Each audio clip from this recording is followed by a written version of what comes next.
Eh bien, bonjour à tous et à toutes. Donc, c'est Jean-Pierre de Cyberlibris.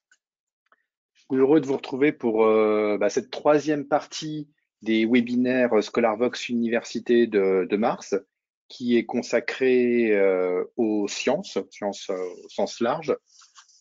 Donc, la précédente séance avait eu lieu le 28 janvier et la vidéo, si vous n'avez pas pu y assister, est toujours disponible sur la chaîne YouTube de Cyberlibris. Pour les personnes qui participent pour la première fois à ce type de séance, tous les 2 mois, je fais un petit tour d'horizon. Alors, pour les universités, c'est en 3 parties sur les nouveautés de notre catalogue ScholarVox Université. Donc, il y a eu la semaine dernière une séance qui a été consacrée à l'économie-gestion et une autre séance aux sciences humaines. Et puis, aujourd'hui, c'est donc la séance qui est, elle, consacrée aux sciences. Donc là, on va pouvoir d'ores et déjà démarrer au niveau du programme. Je peux aussi d'ores et déjà vous annoncer la date de la prochaine séance qui aura lieu le 25 mai. Je vous enverrai de toute manière une petite rétrospective de tous les liens présentés ce matin avec les liens de la prochaine séance également. Et puis aussi, alors même si le programme n'est pas encore défini, la date, elle, a été posée. Le jeudi 5 mai, il y aura un webinaire en commun avec les éditions EDP Sciences. Donc, je vous enverrai le lien également pour pouvoir, je pense, assister si vous le souhaitez, à cette séance. Ça va être sympa, ça va être un moment d'échange avec l'éditeur qui va être plutôt sympa. Donc, au niveau du plan, eh bien, c'est à peu près toujours la même chose. Là, je vais faire un petit état des lieux sur quelques mises à jour d'éditeurs, donc par thématique. Et puis après, je vais passer sur des sélections d'ouvrages qui, elles, vont être thématiques également. Donc, il y aura une sélection en sciences, évidemment, en santé-médecine, en informatique, en STAPS, et puis autour des thématiques aussi relatives à l'agriculture et à l'agronomie. Voilà un petit peu le schéma conducteur de cette séance. Donc, comme vous le savez, elle est enregistrée. Elle sera disponible la semaine prochaine sur la chaîne YouTube de Cyberlibris. Et toutes les personnes qui suivent la séance via YouTube, vous retrouverez en description de la vidéo tous les liens des sélections que j'aurai présentées aujourd'hui et les liens pour vous inscrire aux prochaines séances également. Donc, on va pouvoir d'ores et déjà démarrer. Donc, je commence par des mises à jour importantes qui ont eu lieu pour les STAPS avec l'Harmattan. Donc, avec l'Harmattan, on a fait une grosse mise à jour ces dernières semaines avec de la nouveauté et des titres de fond. Donc là, il y a 39 titres qui ont été ajoutés récemment. Donc, vous retrouvez par exemple les balades olympiques, les 4 volumes qui sont présents ici. Là, ils sont tous les 4 là, de Thierry Terré. Il y a d'autres titres aussi de Thierry Terré qui ont été sélectionnés. Et puis là, vous retrouvez tous les ouvrages. C'est des ouvrages qui sont publiés entre 2005 et 2022. Hein. Donc, c'est des ouvrages qu'on n'avait pas encore dans notre fonds L'Harmattan pour les STAPS et auxquels on vient d'accéder récemment. Hop, puis, je vous fais défiler tous les titres. Ça peut être intéressant, évidemment. Euh, autre sélection qui est arrivée dedans, je crois que c'est la revue, enfin les ouvrages sport et genre aussi. Voilà, on a les 4 volumes également qui sont présents ici. Toc. Les 3 premiers et le quatrième ici. Puis sport et identité également. Donc ça, c'est la mise à jour qui a été faite pour les STAPS avec les éditions de l'Harmattan ces dernières semaines. Donc il y a du lourd dedans, il y a des choses vraiment intéressantes. De toute manière, vous recevrez le lien pour retrouver les ouvrages. Euh, Autre mise à jour là, qui concerne davantage la santé-médecine, c'est 7 titres qui ont été ajoutés avec Armand Collin. Donc, je referai un petit tour d'horizon avec Armand Collin tout à l'heure pour les sciences. Mais là, on a 7 titres qui ont été mis en ligne. Alors là, on est davantage sur du fond. On n'est pas sur de la nouveauté. C'est des ouvrages publiés entre 2005 et 2017. Et on retrouve dedans, par exemple, le corps malmené ici, sous-titré anorexie, boulimie et obésité. Et puis, il y a les troubles à l'adolescence aussi que j'ai retenu. Vous voyez, troubles à l'adolescence dans un monde en changement, pareil. Hop, et là, voilà l'autre ouvrage qu'on va retrouver aussi pour la partie santé-médecine.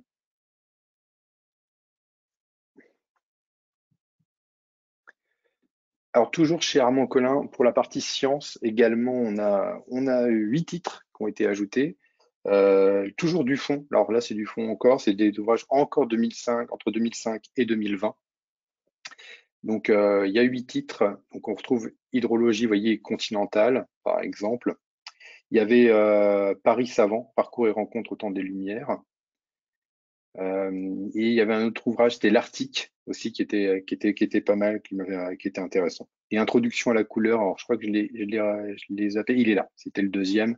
Introduction à la couleur également, qui est disponible aussi. Ça, c'était pour les quelques petits focus sur certains éditeurs qui nous ont fait des mises à jour. Après, on va retrouver d'autres choses, évidemment, dans les parties liées davantage aux grandes thématiques et avec des focus sur des titres. Donc, vous pouvez retenir d'ores et déjà la grosse mise à jour de 39 titres avec l'Harmattan pour les STAPS, et puis les sélections l'Harmattan en santé médecine, et puis pour les sciences également.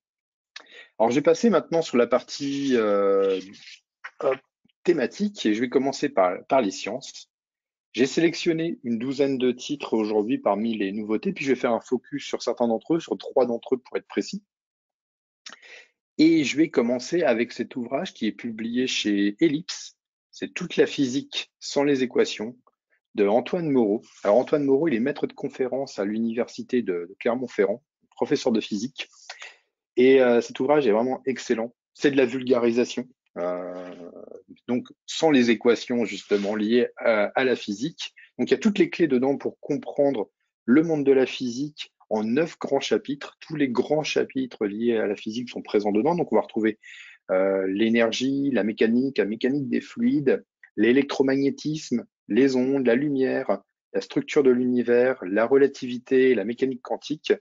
Et tout est expliqué sous forme de textes, très principalement. C'est vraiment très textuel cet ouvrage. On est sur de la vulgarisation et tout est expliqué de manière vraiment ultra simple, ultra carrée, et c'est vraiment très bien. Pour des étudiants qui arrivent en première année en physique, c'est un très bon titre pour se remettre à niveau sur des choses qui ont été vues certainement, qui ont été vues au lycée, et pour se remettre un petit peu le pied à l'étrier. Donc ça, c'est un ouvrage que je vous recommande également parce qu'il est vraiment très bien fait, très didactique. Alors, autre titre qui a retenu mon attention, hop, il est là. Il est publié chez Erol, c'est Transfert thermique, méthode numérique, 35 problèmes d'application résolus. Alors, l'ouvrage a été écrit par Jean-Baptiste Bouvenot et Alain Tribois. Alors, Jean-Baptiste Bouvenot, il est maître de conférence à l'INSA Strasbourg. Et Alain Tribois, lui, il est enseignant, il enseigne la thermique en INSA. Alors, je ne sais pas si c'est à Strasbourg ou dans d'autres INSA qu'il est. C'est un ouvrage qui va être à destination à la fois des étudiants et puis des enseignants en école d'ingénieur et en université premier cycle. Et cet ouvrage part d'une problématique, c'est la visualisation des données en informatique de toutes les expériences de transfert thermique. Donc, comment les visualiser correctement, comment installer des bons logiciels qui comprennent toutes les expériences qui peuvent être liées au transfert thermique. L'ouvrage est bâti autour de 7 grands chapitres. Et donc, les auteurs nous proposent dans ces chapitres des résolutions de problèmes numériques pour toutes les simulations relatives au transfert thermique. Voilà un petit peu l'accroche que je peux vous donner sur cet ouvrage. Il est assez gros, il fait plus de 400 pages et il est vraiment intéressant.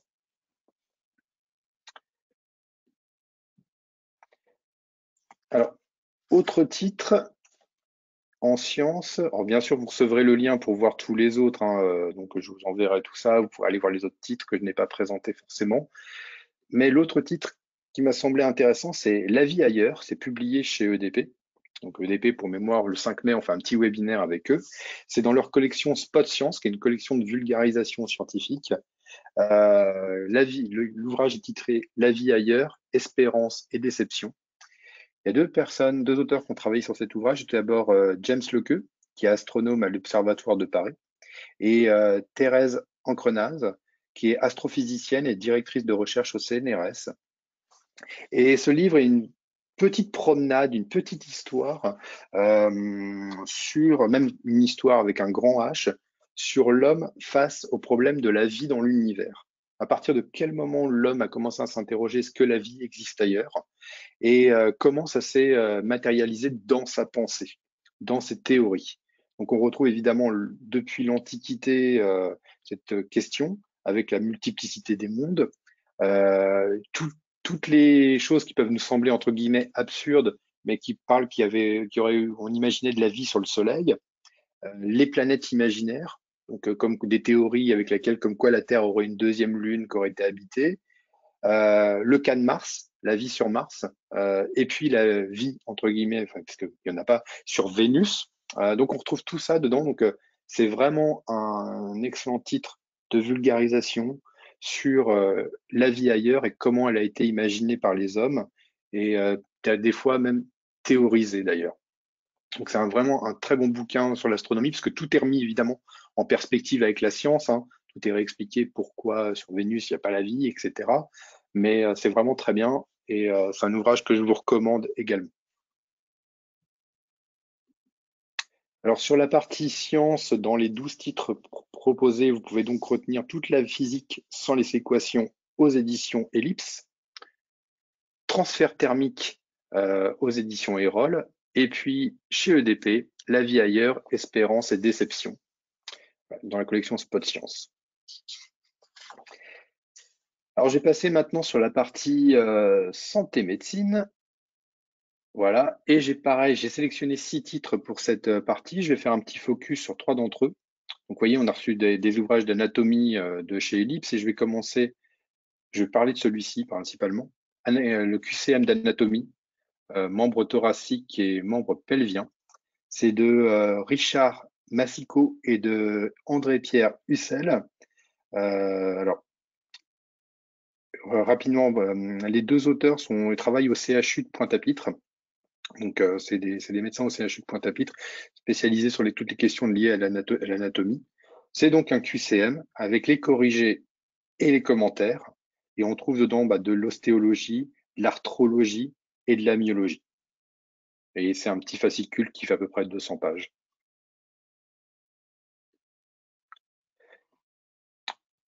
Autre titre en sciences publié par John Libet, c'est Le diabète. Mieux le comprendre pour mieux vivre. C'est un guide, cet ouvrage. Donc, c'est un guide pratique qui va être à destination avant tout des patients. Vraiment, il a été conçu comme ça. L'ouvrage a été écrit par Michel Pinger, qui est professeur et puis fondateur du Centre européen et d'études sur le diabète. Et puis Michel Guerson, qui est endocrinologue. Et dans cet ouvrage, on va retrouver toutes les informations scientifiques et médicales pour comprendre le mécanisme de la maladie, les conseils en alimentation et en activité physique, et puis les différents traitements qui peuvent exister aujourd'hui et les perspectives aussi pour le futur au niveau du traitement du diabète. C'est vraiment super intéressant. Très bon livre, encore une fois, de vulgarisation qui est autour du diabète. Et il y a beaucoup de gens qui sont touchés par le diabète et c'est forcément intéressant pour eux et puis même pour d'autres personnes. Donc, je vous conseille vraiment ce titre également dans notre fond, publié chez John Libet.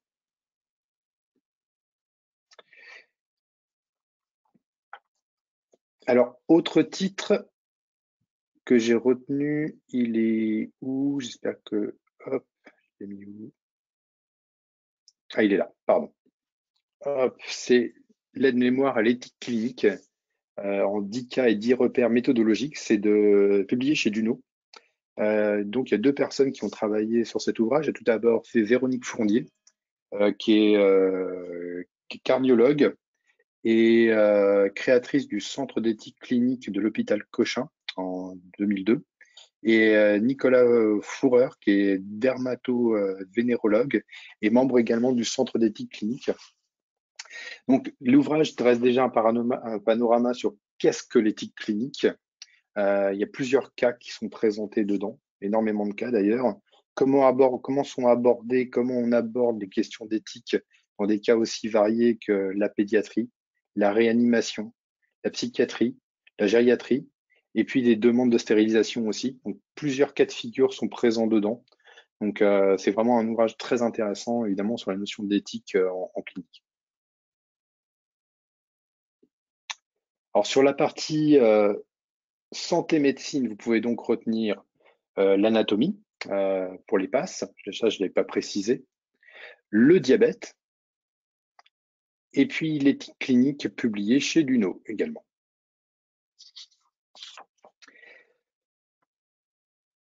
Alors j'ai aussi une petite sélection alors là, de 6 titres en informatique, et je vais faire là ce coup-ci un petit focus sur 2 d'entre eux. Et on va commencer par cet ouvrage publié chez Erol, c'est les réseaux de zéro, comprendre les réseaux par la pratique. C'est de Vincent Sénéter et de Jean Manassier Pouabon, qui sont tous les deux ingénieurs système et réseau. C'est un ouvrage qui va être à destination des étudiants, des administrateurs, mais également des néophytes qui souhaitent comprendre le fonctionnement des réseaux. Alors donc, ce livre va expliquer les principes fondamentaux des réseaux avec des schémas, des exemples, des exercices et des cas pratiques. On retrouve dedans tout ce qui concerne l'architecture de base des réseaux, les modèles en couches et les protocoles, et toutes les questions liées à l'identification des réseaux. Donc, voilà ce qu'on va retrouver dans cet ouvrage publié chez Erol. Alors, autre titre que j'ai retenu pour la partie informatique, c'est le numérique comme écriture, qui est à la confluence de plusieurs genres, hein. C'est théorie et méthode d'analyse. Il y a plusieurs auteurs qui ont travaillé sur cet ouvrage et publié chez Armand Collin. Je ne sais pas si je voulais préciser. Il y a tout d'abord Emmanuel Souchier, qui est professeur à l'Université Paris-Sorbonne. Étienne Gandel, qui est également maître à l'Université Paris-Sorbonne, mais maître de conférence. Et Gustavo Gomez Meria, qui est maître de conférence à l'Université de Tours. C'est un ouvrage qui va être destiné aux étudiants et aux rédacteurs web. C'est comment analyser au mieux les écritures numériques, quel regard on porte sur le numérique, justement, l'approche méthodique des textes numériques. Et il y a tout un chapitre aussi qui est consacré à la critique éclairée des écrans et de leur usage.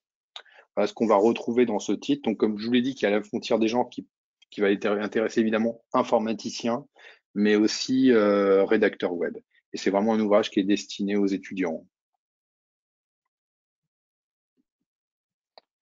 Hop, ça, c'était pour la partie informatique. Alors, vous pouvez donc retenir les réseaux de zéro, publié chez Erol, et de chez Armand Collin, le numérique comme écriture également. Alors, pour les STAPS, même chose, mis à part les 39 titres de chez l'Harmattan dont je vous ai parlé tout à l'heure, j'ai sélectionné 6 titres aujourd'hui, puis je vais faire un petit focus sur 2 d'entre eux. Et le premier sur lequel je vais m'attarder, c'est Nos champions, corps et âme, publié aux éditions Les Pérégrines. C'est de Virginie Troussier, qui est écrivaine et journaliste sportive. Elle travaille notamment au magazine Montagne Magazine.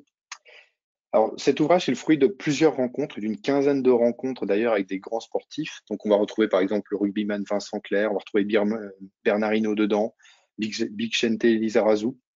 Et c'est un essai qui est sur l'état d'esprit des sportifs avant, pendant et après une compétition, les rapports qu'ils ont à leur corps, l'état d'esprit aux autres et comment ils arrivent à conjuguer également vie privée et vie publique. Donc c'est vraiment super intéressant, il y a vraiment des petites choses sympas. L'ouvrage se lit assez rapidement, il n'est pas très gros, il fait 170 pages et il y a plein de petites rencontres donc avec plusieurs sportifs qui font vraiment état de leur état d'esprit. C'est vraiment autour de l'état d'esprit des sportifs de haut niveau. Et c'est davantage un travail journalistique qu'on va retrouver dans cet ouvrage d'ailleurs. Alors, autre titre que j'ai sélectionné pour les STAPS, c'est 10 cas pratiques en psychologie du sport. C'est publié chez Duno. C'est un ouvrage qui a été fait sous la direction de Roberta Antonini Philippe qui est enseignante en psychologie du sport à l'Université de Lausanne. Elle est à l'Institut des sciences du sport, d'ailleurs, de l'Institut de Lausanne. Et puis Denis Ho, qui est également enseignant en psychologie du sport à l'Université de Lausanne. Ils sont dans le même institut tous les deux. Et comme je vous l'ai dit, cet ouvrage a été fait sous la direction de ces deux personnes. Donc il y a 12 auteurs qui ont travaillé sur ce titre, des professeurs et des psychologues, et qui présentent 10 cas pratiques de psychologie du sport. Donc on retrouve plein d'études de cas différentes, hein. La préparation mentale en cas de blessure, comment on a tout l'accompagnement psychologique des sportifs dans ces cas-là, les troubles de conduite alimentaire chez les sportifs, la prise en charge de la commotion cérébrale dans le sport. C'est un véritable sujet de plus en plus. Je pense au rugbyman, puis là il y a une judoka qui vient aussi de parler de ça, de ce sujet-là récemment. L'accompagnement du sportif en fin de carrière, il y a l'accompagnement psychologique évidemment, et puis aussi l'accompagnement dans la carrière du sportif de haut niveau. Donc, voilà ce qu'on va retrouver dans cet ouvrage qui est vraiment intéressant, donc qui parle de psychologie du sport comme son titre l'indique. Donc sur la partie STAPS, vous pouvez retenir Nos champions corps et âme aux éditions Pérégrine, et puis chez Duno, les 10 cas pratiques en psychologie du sport. Et vous retrouverez aussi, dans le lien que je vous enverrai, les autres ouvrages qui ont été sélectionnés. Et pour terminer, je vais finir sur l'agriculture et l'agronomie. J'ai une sélection importante, là, 12 titres qui ont été repérés. Je vais faire un petit focus sur 3 d'entre eux, parce qu'il y a vraiment pas mal de choses. Il y avait pas mal de choses. Donc, le premier titre sur lequel je vais m'attarder est publié chez France Agricole, c'est Cultivons l'avenir ensemble, réconcilier agriculture et société. C'est de Hervé Pilot, qui est agriculteur et également conférencier. Et l'ouvrage revient sur les rapports entre l'agriculture et la société, le rôle du consommateur également. Il y a tout un chapitre qui va être consacré à la mondialisation par rapport à l'agriculture, comment l'agriculture se prépare à nourrir 9 à 10 milliards d'humains, comment percevoir notre alimentation, nous, en tant qu'individus, et puis toutes les interrogations qui sont liées à l'agroalimentaire. Voilà ce qu'on va retrouver dans ce titre qui est super intéressant, qui est un essai, hein, qui est un petit essai et qui est vraiment super intéressant, publié chez France Agricole. Alors, autre titre que j'ai retenu, alors il est où? Je le retrouve plus, je l'ai quand même pas enlevé de ma sélection, ce serait dommage. Hop,